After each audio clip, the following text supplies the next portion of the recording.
السلام علیکم ورحمۃ اللہ وبرکاتہ۔ الحمد للہ رب العالمین والصلاة والسلام علی سید المرسلین، اما بعد فاعوذ باللہ من الشیطان الرجیم، بسم اللہ الرحمن الرحیم۔ سبق نمبر 21، وقف۔ وقف کا معنی ٹھہرنا اور رکنا ہے، یعنی جس کلمے پر وقف کرے تو اس کلمے کے آخری حرف پر آواز اور سانس دونوں کو ختم کر دے، جیسا کہ ہم نے تسمیہ میں پڑھا رحیم، یہاں پر ہم نے سانس کو بھی ختم کر دیا اور آواز کو بھی ختم کر دیا، اسی کو بولتے ہیں وقف۔ کلمے کے آخری حرف پر زبر زیر پیش، دو زیر دو پیش، کھڑا زیر اور الٹا پیش ہو تو اس حرف کو وقف میں ساکن کر دے، یعنی کہ مذکورہ حرکات میں سے کوئی بھی حرکت وقف کرنے کی صورت میں اس حرف پر ہو تو اس حرف کو ہم ساکن کر دیں گے۔ ان میں دو حرکات صرف نہیں ہیں، ایک تو کھڑا زبر نہیں ہے اور دوسرا دو زبر نہیں ہے، ان دونوں کو کیا حکم ہے وہ آگے آئے گا۔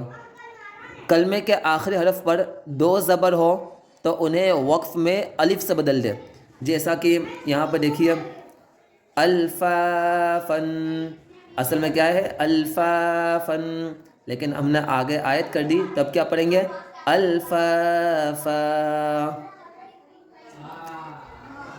کلمے کے آخر میں گول تا پر خواہ کوئی بھی حرکت ہو، یعنی تنوین ہو یا کوئی بھی حرکت ہو تو اسے وقف میں ہائے ساکنہ سے بدل دے، جیسا کہ یہاں پر دیکھیے جاریتن، لیکن ہم آیت کریں گے تو کیا ہو جائے گا جاریہ، یعنی یہ گول تا ہائے ساکنہ بن جائے گی۔ کھڑا زبر، حروف مدہ اور ساکن حرف وقف میں تبدیل نہیں ہوتے۔ مشدد حرف پر وقف کی صورت میں تشدید باقی رہے مگر حرکت کو ظاہر نہ ہونے دے۔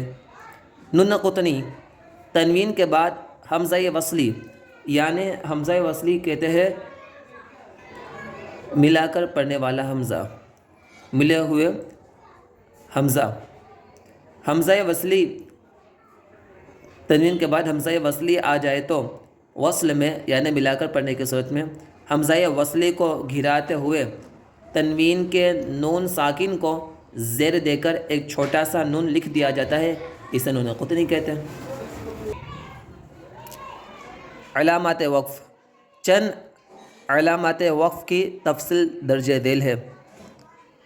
پہلی ہے گول راؤنڈ، یہ کون سی علامت ہے، اس کا حکم کیا ہے وغیرہ بغور سماعت فرمائے۔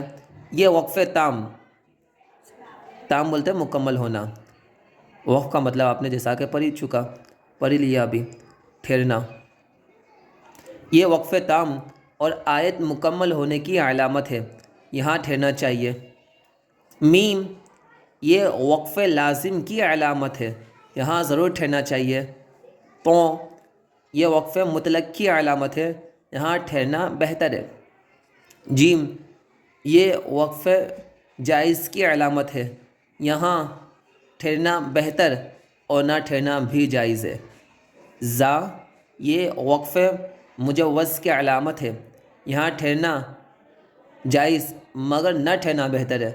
صاد، یہ وقف مرخص کی علامت ہے، یہاں ملا کر پڑھنا چاہیے۔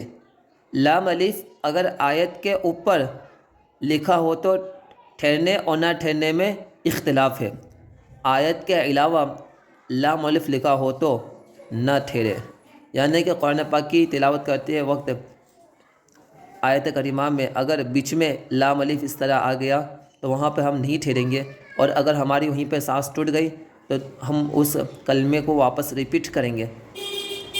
اور اگر گول راؤنڈ یعنی آیت کے سمبل پر لام الف ہے تو وہاں پہ ٹھہر سکتے ہیں۔ اعادہ، اعادہ کسے کہتے ہیں، وقف کرنے کے بعد یعنی رک جانے کے بعد پیچھے سے ملا کر پڑھنے کو اعادہ کہتے ہیں۔ آپ لوگوں سے گزارش ہے کہ ان علامات کی کیا کیا حکم ہے، اسے آپ لوگ زبان یاد کرنے کی کوشش کرنا اور خوب اچھی طرح سے اس کی مشق کر لینا۔ اور علاوہ اس کے آپ لوگوں سے بھی گزارش ہے، اگر کچھ سمجھ میں نہ آیا ہو تو آپ پوچھ سکتے ہو۔ صادقین کیا تھا؟ صادقین نہ تھا، آیت کرنے کی وجہ سے ہم کیا پڑھیں گے؟ صادقین۔ نادمین، مستقیم، فی شفتین،